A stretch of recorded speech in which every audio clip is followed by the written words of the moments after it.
up, guys? Welcome to the Riverview Wellness Podcast. My name is Sierra. I am your host, and today I have back here with me again for part 2, Heather McCarel. Hello. Welcome, welcome. Thank you. So today we're going to dive a little bit deeper into birth control, hormones, the reason why women are not small men. I feel like we should kick it off with, because I just heard your presentation the other day, and this was something that I don't think about very often. But why women are not small men, 'cause I don't think we touched on this last time, and their cycles, and yeah. Okay, so since birth, really, we've all been taught to live according to our circadian rhythm, 24-hour clock. And that is also the cycle or rhythm of men's hormones, or testosterone, the hormone that is highest in men. But as women, we actually have a second rhythm that we should be living by that we've never been taught about. Or we were taught about it, but not in this way. And that's our menstrual cycle. Ooh. So, and that's actually a 28-ish day cycle that all women will go throughout their lives. And I say 28-day-ish because they're not all women are alike. So some cycles may be shorter, some cycles may be longer. what's like the average? So that is the average is 28 days. So that's kind of what what is abnormal? You say they vary some. So abnormal would be anything from about, let's see, 20 days. So a week shy of that 28, or anything longer than that. So if you're skipping, I'd say if you're skipping cycles, or you're going, let's say, well, yeah, so when I was training super hard, I was like, most of the time, like 40 days. I feel like I'd heard that was like normal, but like way on the cusp of high. Right. Which I had heard also that it might have been like because of stress, because I was training really intensely, and had injuries that I was working around. And definitely. So when we see women start to skip cycles, that's actually a red flag that we need to figure out what's going on in our bodies. And a lot of times we just get on birth control, or we ignore it thinking that, okay, great, I don't have to deal with my period anymore. But actually that's a sign that something is wrong in our bodies, and we do have a hormone imbalance. A lot of times when we're training really hard and not eating enough, then we have a tendency to skip our cycles because of something called LEA, which is low energy availability. So our body it's not getting enough fuel to fuel our workouts, to fuel our everyday lives. would you almost say that's like a lot more on the extreme end of the spectrum, though? Because like with me, I was not skipping, but I was just having like long cycles. So I think, yeah, I guess just that sounds like a little bit more of the extreme end of the spectrum. Yeah, because your body is under so much stress that it's going into fight or flight. So when we are putting too much stress and we're above that threshold, then we can skip cycles. Absolutely not normal at all to skip cycles. Not normal. It is the problem. I guess if they're taking birth control, then we had talked about previously, it like just masks the symptom. Like you wouldn't know, because when you take the sugar pill, you don't bleed, right? I've never done the pill, but I did it for a very short period of time. You do, but it's called a withdrawal bleed. It's not a real period. So you wouldn't even know when you're taking the pills if your cycle is off, if you're having erratic periods, because the pill will just like put you in the confines of whatever the pill is. Everything, your hormones are all low. Kind of like a man's hormones, testosterone cycle. It's kind of like a flat line. Think of like a heartbeat. So normally you see a heartbeat spike and drop, kind of that's what women's hormones do throughout their cycle. And men's testosterone is a flat line, so it's the same all day, every day. And why is that a bad thing? Why is what a bad thing? Like, for women's hormones to be like men's, so to say, or like minimal. So it's not inherently bad, but the problem is that what is causing our hormones to be flatlined. So birth control prevents ovulation, which is what produces those hormones that we need.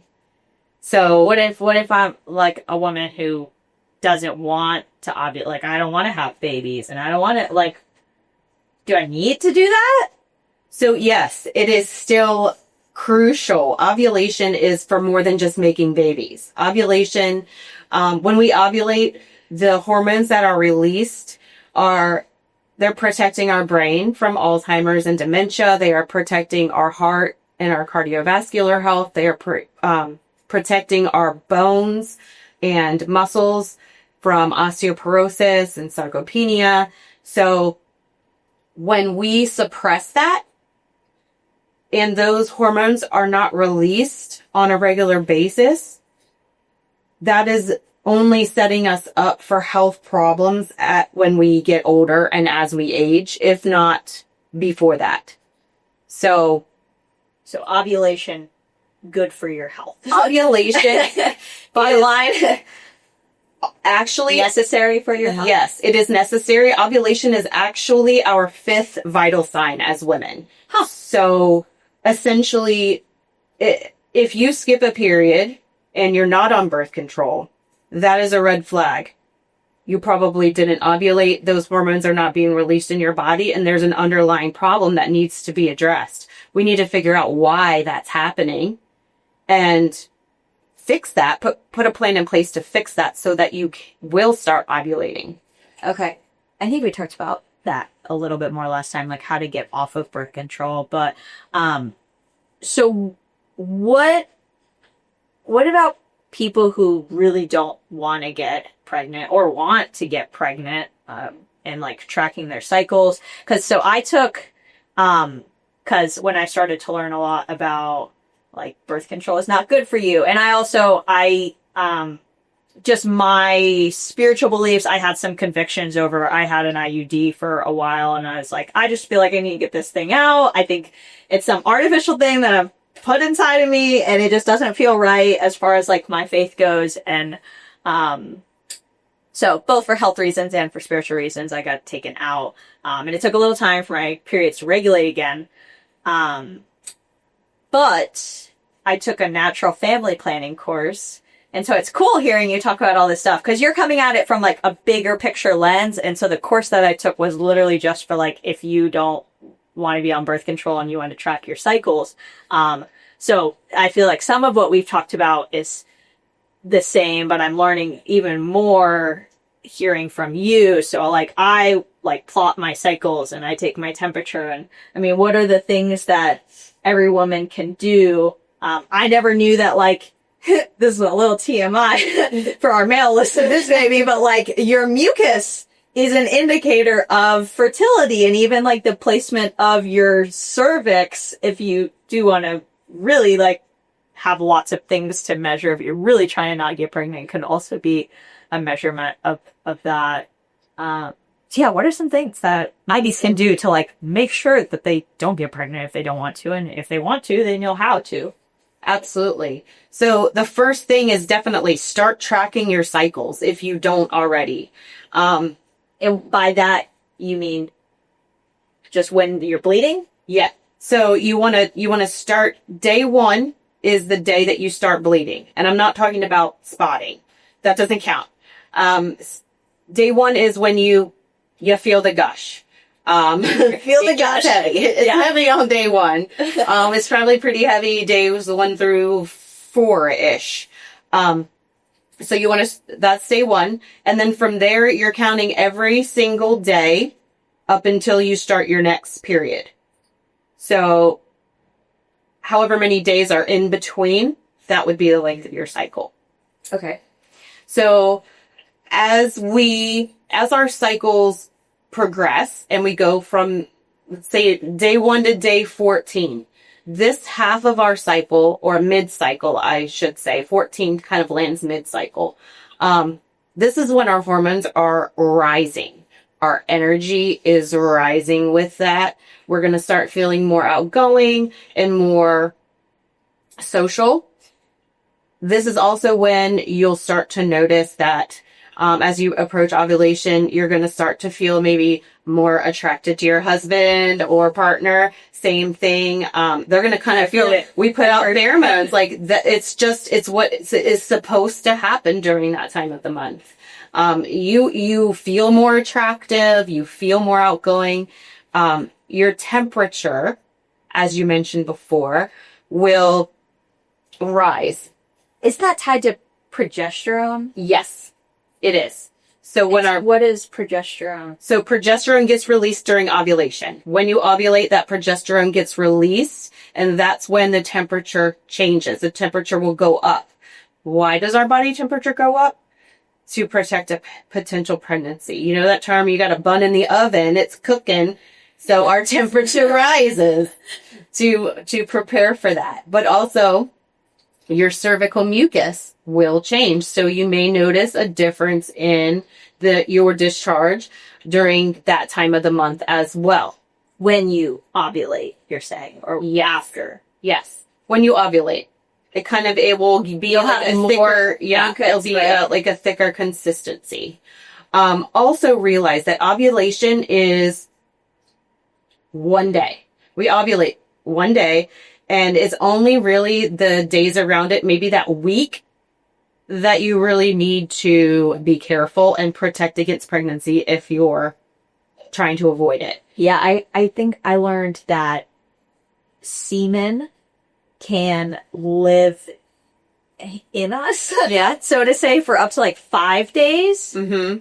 So 3 to 5. So you got to be careful about 5 days leading up to when you ovulate. Yes, absolutely. And don't rely on your device for that birth control, because it is not 100% accurate. It's going to give you a ballpark of the day that you ovulate based on your temperature.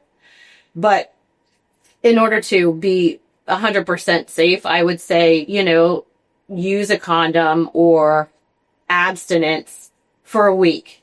I mean, I feel like that's not that much to ask. Yeah. Of yourself or your partner to, just use that awareness, and then you're good to go for the rest of the month. Yeah.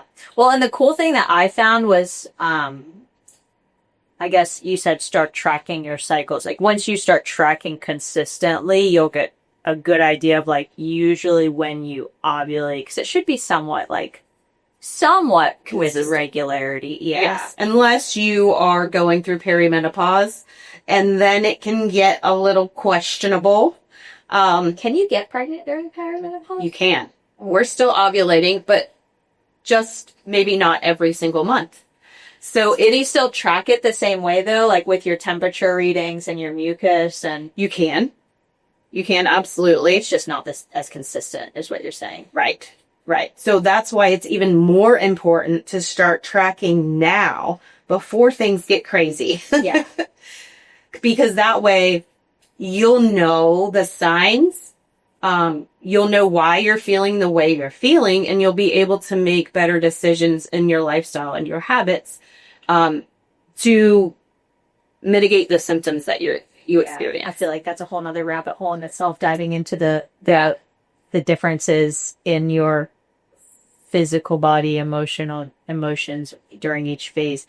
Definitely. So yeah, let's not dive into that right now. But that's a whole nother when you say take your temperature, how do we do that? Like, I know I do it, but I want you to explain, like, is it in the morning? The first time that I heard, like, you got to take your daily temperature, I didn't realize that was orally. I very quickly learned that, but I was like, so I got to do that every day?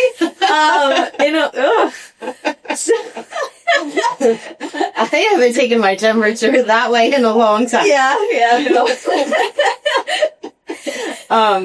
But yeah, so just an oral thermometer under your tongue for however long it takes to get that temperature reading. That was hard for me. I would always forget. I've got mine sitting next to my toothbrush. Yes, it has to be first thing in the morning when we're taking our temperature. And so, yeah, for some women, like, you've got to make it a habit. Like, that's great. You put it next to your toothbrush so you remember to do it before you brush your teeth in the morning.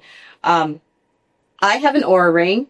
So my Oura Ring actually takes my temperature and tracks my cycles for me. That's like another fitness device. So it plots it out on a graph, and it will tell me, potential ovulation days and everything like that.